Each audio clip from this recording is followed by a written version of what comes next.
এই আমাদের এখানে ভীষণ জোরে ঝড় বাতাস বৃষ্টি হয়েছে। এখন একটু আকাশটা ফাঁকা করেছে। এই ওয়েদারে ভাবলাম আমি একটু চটপটা কিছু খাই। এটা কি বলো তো,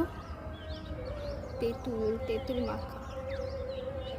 তোমাদের কাদের কাদের পছন্দ তেঁতুল মাখা? কেমন লাগছে দেখতে? আর তার সাথে আমি এটা নিয়েছি, এটা মিক্স করে করে খাবো, জমে যাবে আমার। তো চলো আমি খেয়ে বলি কেমন লাগছে। প্রথমে এটার সাথে একটু নেব।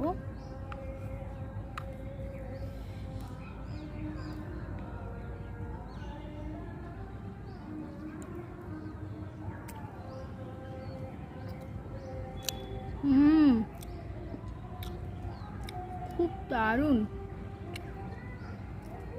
আমি তোমাদেরকে বলে বোঝাতে পারবো না, এতটাই টেস্টি হয়েছে।